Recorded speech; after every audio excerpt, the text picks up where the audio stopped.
Attention gamers, I've recently participated in my very first Ask Me Anything Q&A and I prepared a lot for the event by having things like the girth of my one-eyed willy measured and the number of dumps I took that week tallied to make sure there was no question I couldn't answer, but turns out most things people asked were surprisingly around building a YouTube career. Would you say it's a good idea to get into YouTube right now for aspiring college students that play League on the side or people that have free time? No, cause I already have enough competition, you feel me, niece? Ha ha ha. Anyways, we ended up getting a question from an Aphelios main. I'm a silver ADC Aphelios main, That's rough. and I covered Aphelios, and the support was just then started flaming me for covering Aphelios, saying the champion was weak and everything. And while I am all too familiar with having supports that make me question if I ever want to bring new life into this world as well as what happens to an Aphelios when he gets behind, I didn't have much advice and thus let Nice do the talking, but a few days later I discovered one tip that I would have shared with all those ELO blue balled ADC mains, and that is to build a wit's end. You see, there's recently a spike in Korean win rates among a few specific ADCs like Plasma Patty and this asshole who are building this chat item second, and since my opinions are always golden, here are my thoughts as to why.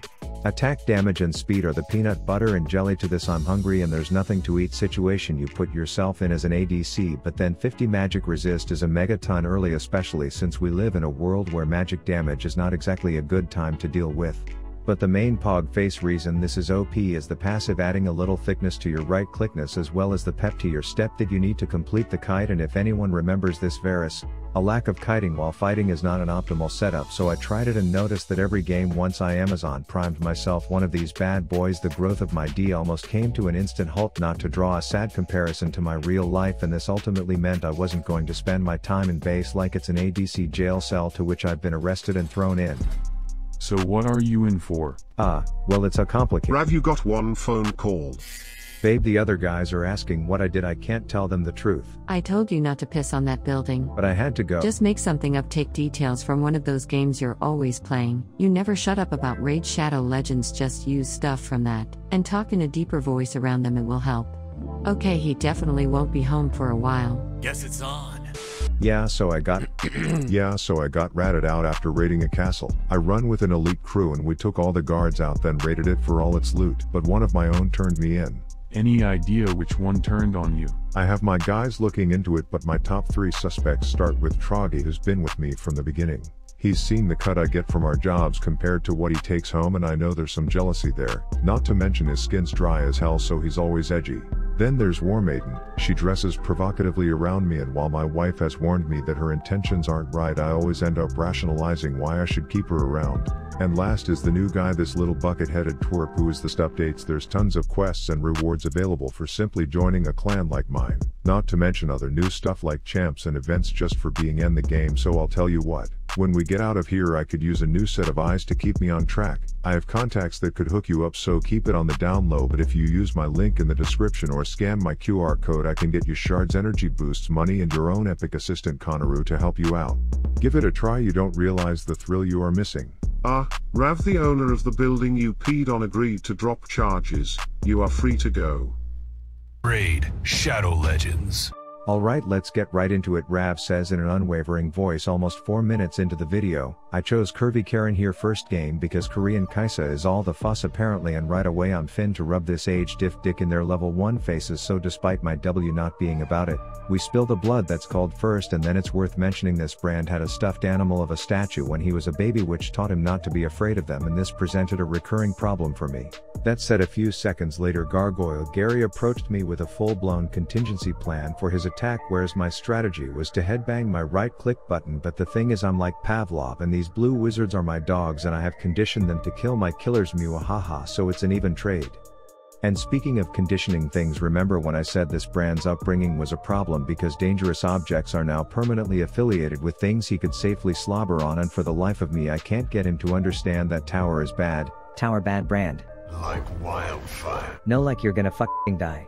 Also backing it up a bit, side plot, our top laner must have marinated in diarrhea all morning while having corn cobs whipped at his rotting naked ass, because boy was he vocally agitated in chat as if playing this game was some court-ordered punishment he got for pissing on a sidewalk or something. But anyways, I'm all alone and I think one of my wards was about to get to second base with the other, so I didn't want to break them up, and long story short, stupid Sylvester Stallone comes down to make this whole thing feel a bit gangbangy as I cry bloody murder right click like my legacy depends on it, and almost make this blind boxer regret being a nice guy.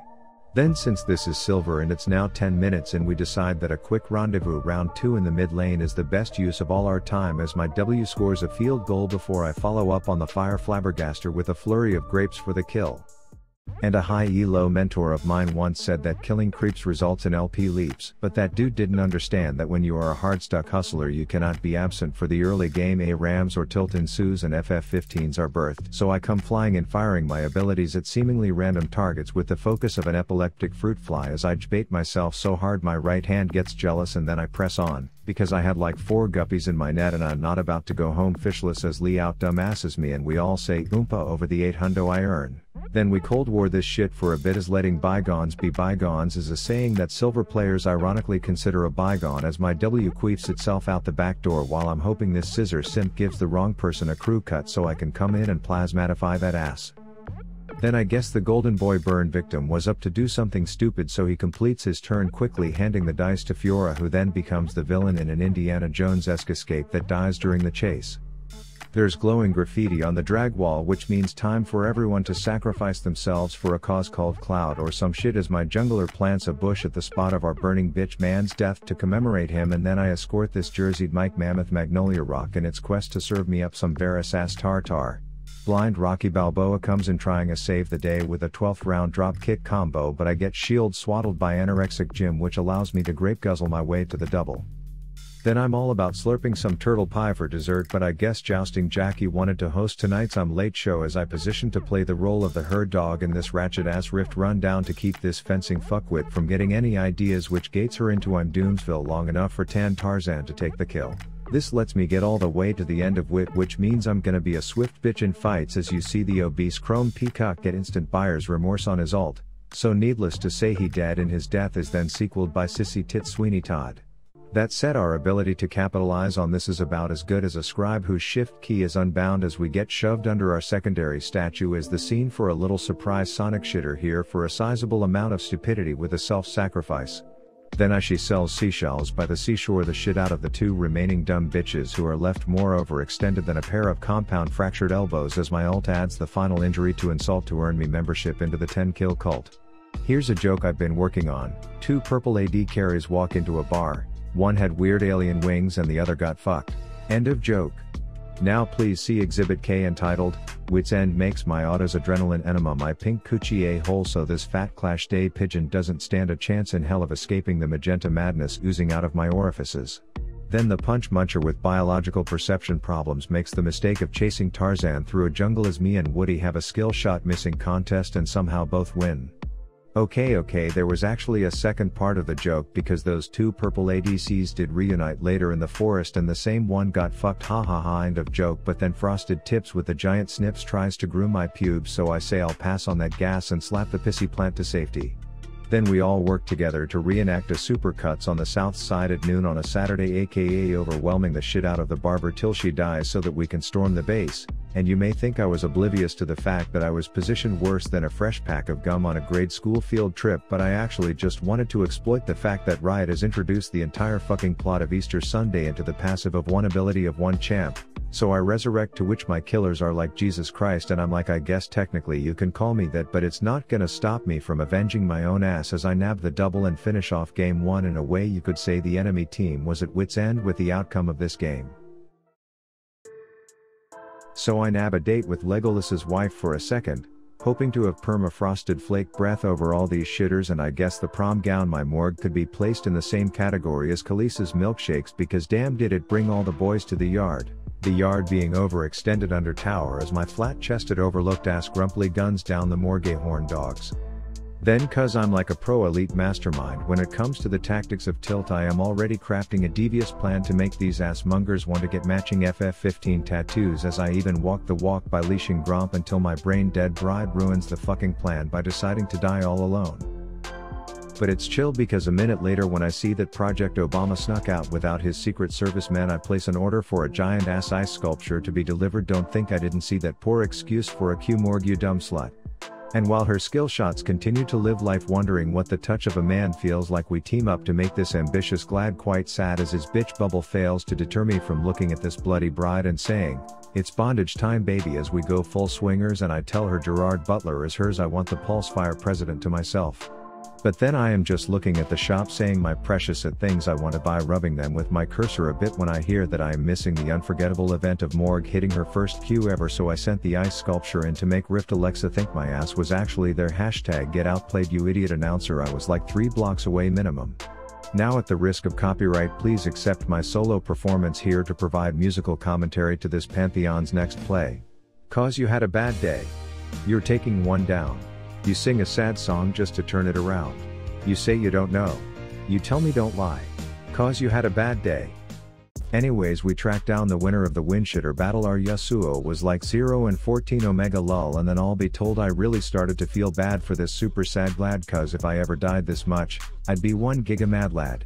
And when you are so fed, Kellogg's is contacting you to be the new face of Frosted Flakes. Your positioning has to be more than good, it has to be great, which means you now just play nah nah nah boo boo. You can't touch this prized coochie. As you sit in the back, have a trivial contribution to this sad excuse of a team fight and watch the bad guys who attempted to play grab ash die one at a time.